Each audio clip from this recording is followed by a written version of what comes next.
करवा चौथ की कथा। बहुत समय पहले की बात है।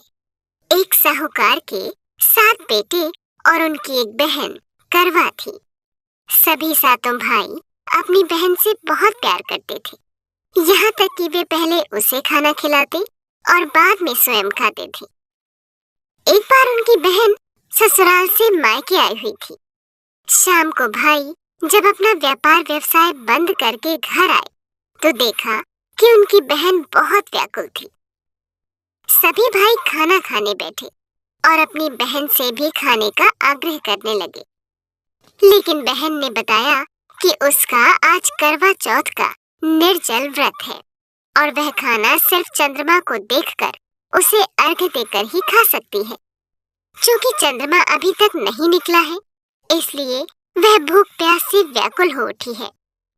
सबसे छोटे भाई से अपनी बहन की हालत देखी नहीं जाती और वह दूर पीपल के पेड़ पर एक दीपक जलाकर चलने की ओट में रख देता है। दूर से देखने पर ऐसा प्रतीत होता है कि जैसे चतुर्थी का चांद उदित हो रहा हो। इसके बाद भाई अपनी बहन को बताता है कि चांद निकल आया है, तुम उसे अर्घ्य देने के बाद भोजन कर सकती हो।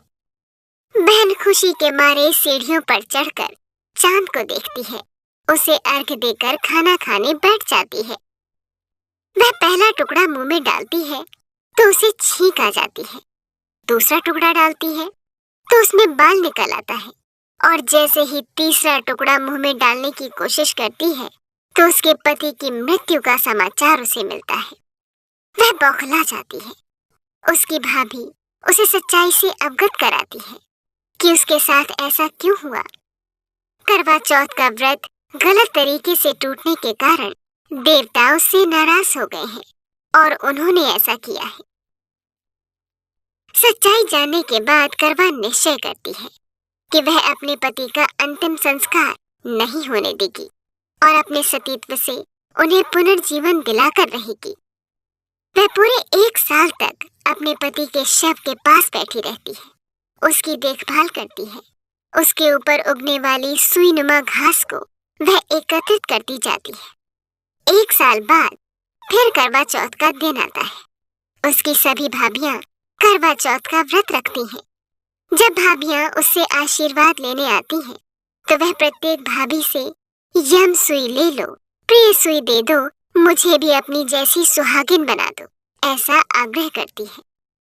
लेकिन हर बार भाभी उसे अगली भाभी से आग्रह करने का कहकर चली जाती है। इस प्रकार जब छठे नंबर की भाभी आती है तो करवा उससे भी यही बात दोहराती है। ये भाभी उसे बताती है कि चूंकि सबसे छोटे भाई की वजह से उसका व्रत टूटा था, अतः उसकी पत्नी में ही शक्ति है कि वह तुम्हारे पति को दोबारा जीवित कर सकती है। इसलिए जब वह आए तो तुम उसे पकड़ लेना और जब तक वह तुम्हारे पति को जिंदा न कर दे उसे नहीं छोड़ना। ऐसा कहकर वह चली जाती है। सबसे अंत में छोटी भाभी आती है। करवा उनसे भी सुहागिन बनने का आग्रह करती है, लेकिन वह टाल मटोली करने लगती है। इसे देख करवा उन्हें जोर से पकड़ लेती है और अपने सुहाग को जिंदा करने के लिए कहती है। भाभी उससे छुड़ाने के लिए नोचती है, खसूटती है, लेकिन करवा नहीं छोड़ती है। अंत में उसकी तपस्या को देखकर भाभी पसीज जाती है और अपनी छोटी अंगुली को चीरकर उसमें से अमृत उसके पति के मुंह में डाल देती है।